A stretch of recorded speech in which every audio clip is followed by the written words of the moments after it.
আমার চ্যানেলের আরেকটি পর্ব দেখার জন্য সকলকে অনেক অনেক স্বাগত। আজকে জগন্নাথ দেবের সন্ধ্যা আরতি এবং ভোগ প্রসাদ গ্রহণের সম্পূর্ণ ভিডিওটা তোমাদের সামনে শেয়ার করব। তাহলে ব্লগটা দেখতে থাকো, ভালো লাগলে অবশ্যই একবার বলে যাও জয় জগন্নাথ। কমেন্ট করো, লাইক করো, শেয়ার করো আর আমার চ্যানেলটা সাবস্ক্রাইব করো, যাতে এরকম নিত্য নতুন ভিডিও আমি তোমাদের সঙ্গে শেয়ার করতে পারি।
সন্ধ্যা আরতির শেষে জগন্নাথ দেবকে ভোগ প্রদান করা হবে, আর সেই জন্য এইরকমভাবে কাপড় ধরা হচ্ছে, যেহেতু ভোগ নিবেদন দেখতে নেই কাউকে, সেই জন্য ভোগ বানানো হয়ে গেছে আর সেটাই এখন নিবেদন করা হবে।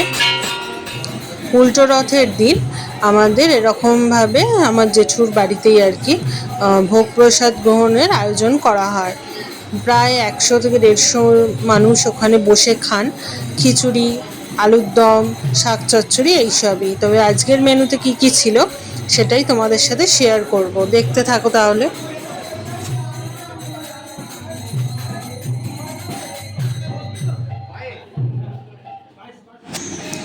আজকে ছিল একদম গরম গরম খিচুড়ি আর তার সঙ্গে শাক চচ্চড়ি। তো জোসনাও আমাদের সঙ্গে বসেছে, ও যদিও এত ঝাল খিচুড়ি খেতে পারবে না, আর বসেছে কেমন কি খায় না খায় দেখি। আর আমরা সবাই বসে পড়েছি, বেলা বেশ ভালোই হয়েছে। তারপর আবার সন্ধেবেলা রথ বেরোবে, সেই জন্য তাড়াতাড়ি করে খেয়ে নিচ্ছি। একদম গরম গরম খিচুড়ি আর শাক চচ্চড়ি কিন্তু দারুণ লাগছিল। তারপরই এসে গেছে আলুর দম, আর খাওয়া শেষে চাটনি পাঁপড় তো থাকবেই, চাটনি পাঁপড় না হলে তো খাওয়া সম্পূর্ণই হবে না। আর তারপর এসে গেছে একদম পায়েস আর মিষ্টি, রসগোল্লা, একদম বড় বড় রসগোল্লা আর পায়েস।